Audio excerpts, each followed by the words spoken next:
As we all roam around Tarkov, one of the hardest things to keep track of is what's worth looting and what's not. With the dynamic economy, BSG constantly changing crafts and barters, what's valuable can change on a day-to-day basis, sometimes an hour-to-hour basis. So I put this quick guide together to help you decide what to keep versus what not to keep, especially with some items like vases and bolts, what was on the thumbnail, that you might think are worth a lot of money, but there's other things that are worth much more, and you should take those instead of the vase. So let's not burn any more time and get right into the list. All right, so the way I've determined this for you guys to help you out is price per slot, right? And for example, the vase sells for about 10,500 per slot to the vendors. It's 42,000. So anytime you can get 4 items that are worth more than that, you should take those. Even if they're not sexy items like a purple vase, they can be worth quite a bit more, especially if you get 4 of them. Now, every one of these items I'm going to bring up here is usually driven by a barter. A barter drives the price of these to be quite a bit higher than what their vendor price is. On top of this, we've got one that's driven by a quest and another one that's just worth a bunch of money. But the intent is not to cover every item. It's just to show you 10 items you might be overlooking and get you a little bit more aware about what's out there. So the first one's going to be Poxeram. Now, these are hard to see in world, but you'll pick them up in toolboxes, technical supply crates, things like that. And if you see here, we're selling for 18, 19,000, and that's because we're right at a reset. That's what these barter items do. They'll kind of get cheap. You'll see them push 10, 12,000 rubles. And then when a reset happens for their related barter item, the trader resets for this one example, it's therapist. So the therapist, this barter doesn't really matter, but the therapist barter does. This is what people are using to get their labs card. And with therapists just recently resetting, a lot of people are buying up their Poxerams to do this barter. So the goal with this is to pick a couple of these up, list them in stacks of 3 or 4, list them for anywhere from 19 to 22 to 24. I've seen them push 30,000, though it doesn't happen all that often. And you can make a ton of money with these little guys. Now, the next one being paid. Now, this one was always kind of a cool barter item to pick up because it was a free Salewa, essentially. But that barter's gone to the wayside. And you can't... it's kind of bugged. It doesn't let you show it. The link search doesn't quite work, or the required search. You got to go look right at the trader. But Proper has a barter now that is specifically for these RGO grenades. And we all know how powerful the impact grenades are at. So this is what people are buying these up for. So whenever Proper resets, these things usually spike in price. And normally they're selling for anywhere from 20 to 25,000. But when the reset happens and these things are running out, you'll see them push 30,000, which means you got a 15,000 ruble per slot item with the paids. Or you can just use it for yourself to get yourself an impact grenade. Hydrogen peroxide is the next one on our list. Again, a barter item. These will push anywhere from 25 to 30,000, but I usually sell them in the low 20s just to get them out of the way. And the barters pushing these, there's actually a couple here. Right now, it's primarily the injector case and the key tool. People buy a bunch of these to do those barters. But as we get along, get down the wipe, get farther progression, you're going to see people using these for water bottles because they'll get into that 10, 11K range, which is cheaper than the water bottle. So if you're using water bottles to craft, it's a little bit cheaper way to get those.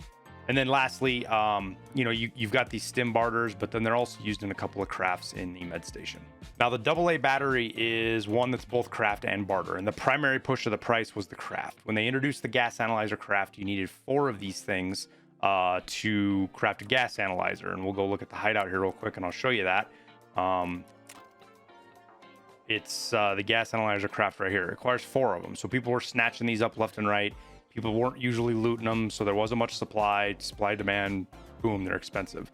But on top of that, these are used in a couple of pretty interesting barters. One of them being the barter with Proper for his Mosin. So this is one of the only ways you can get a scoped rifle really early, and it's with Proper, and it's 8 of these AA batteries and 5Ds, which they're quite a bit cheaper. But on top of this, you have a couple of barters in here that are needed for gunsmith tasks.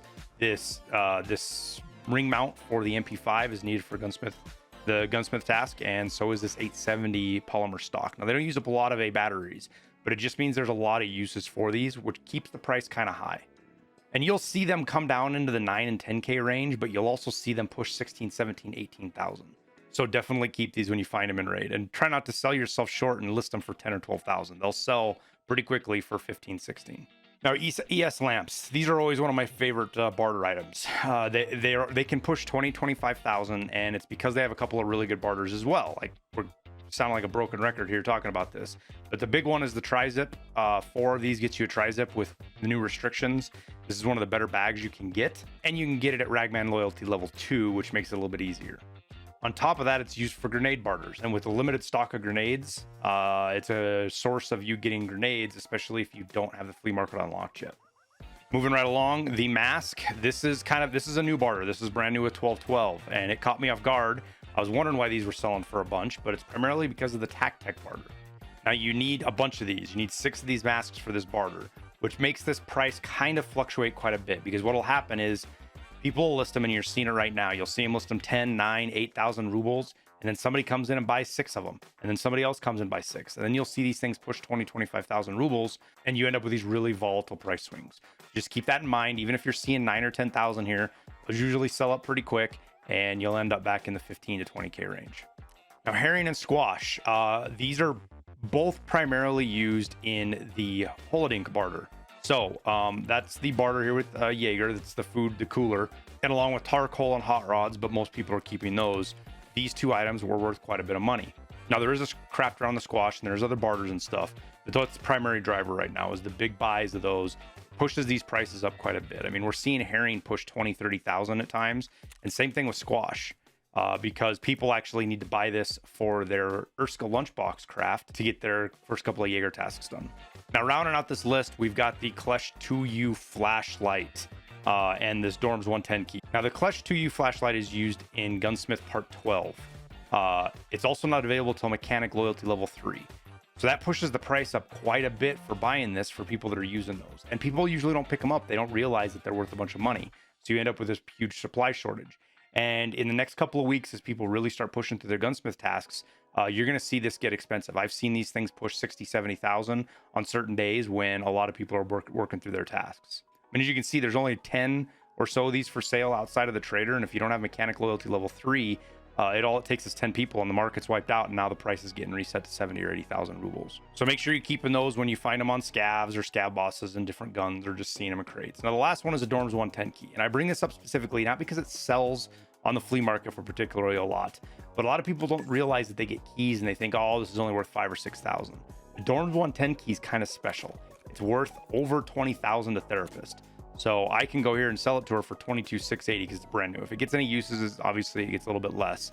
And something interesting you can keep an eye out, and you can do this with a lot of different items, is people often sell these for less. So like this one right here, right? 21.9, we can buy that and actually make money right now. We spent 21.9 on it and you can make a couple of thousand. So it's just something to keep an eye out for. But if you find a Dorms 110 key in raid, make sure you put that in your sit case or your docs case if you have it. But hang on to it because it's worth 22,000 and just sell it to the vendor. But that pretty much wraps up the list. I hope this is helpful. I hope it helps you make much more money in raid. That's the whole goal of it, is just to maximize your raids so you get out with as much money as you can so you can keep running raids and keep running gear. Appreciate you watching. We'll see you in Tarkov.